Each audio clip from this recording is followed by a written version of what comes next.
კოჯორში ბარათაშვილის ქუჩაზე მთელი ღამის განმავლობაში საგამოძიებო მოქმედებები მიმდინარეობდა. როგორც ადგილობრივები ყვებიან, ერთ-ერთი საცხოვრებლის სახლის ეზოში გვამი აღმოაჩინეს. თამარ გოგესაშვილი განავრცობს თემას. ახლა პირდაპირ ეთერში თამარ ადასტურებს თუ არა ადგილობრივების ინფორმაციას შინაგან საქმე და სამინისტრო და რას ყვება მოსახლეობა.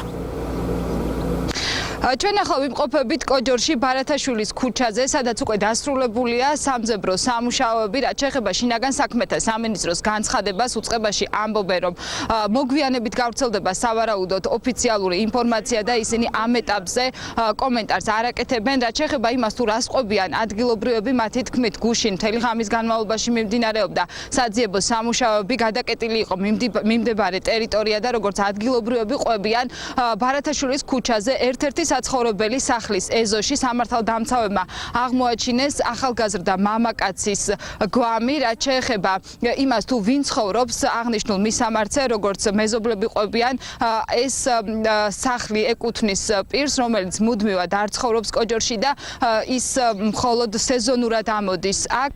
ნაწილი ამბობს, რომ სახლი ქირავდებოდა პერიოდულად და მათთვის უცნობია, როგორ შეიძლებოდა მომხდარიყო აღნიშნული სწორედ ამ მისამართზე. მიცვალებული, რომელიც სტეკლოვატაში იყო შეხვეული და მჟავა ჰქონდა დასხმული და ფეხებიღა იყო გადარჩენილი მიცვალებულის და როგორც ამბობდა თვითონ დაკავებული, ვინც აღიარა დანაშაული, დედამისი იყო იქ თბილისის ზღვაზე და იმ ყაჩაღობის გაგრძელება იყო ეს. დედამისი მიცვალებული იყო ეს თბილისის ზღვაზე. და ეს დაკავებული თქვენ ნახეთ, ვინც იყო დაკავებული? აქ ხავდათ კი სამართლოს პოლიციელებს.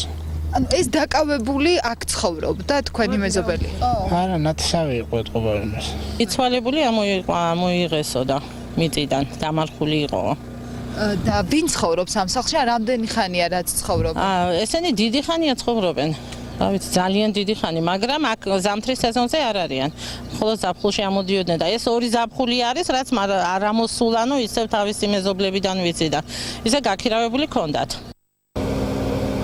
ჯერჯერობით უცნობია ოფიციალური ინფორმაცია, ნამდვილად ყავს თუ არა სამართალდამცავებს დაკავებული პირი აღნიშნულ ფაქტთან დაკავშირებით. ჩვენ ასევე დავუკავშირდით სახლის მეპატრონეს, რომლისთვისაც გაურკვეველია და გაუგებარი თუ რა მოხდა მათ საცხოვრებელ სახლში. ის ამბობს, რომ ეს სახლი ამ სახლს ყავს კიდევ სხვა მეპატრონე, რომელიც არის მათი ნათესავი და მათ არ აქვთ ინფორმაცია, როგორ შეიძლებოდა აღმოჩენილიყო გვამი მათი საცხოვრებელი სახლის ეზოში. ისინი უარყოფენ ინფორმაციას იმასთან დაკავშირებით, რომ აღნიშნული საცხოვრებელი სახლი ქირავდებოდა.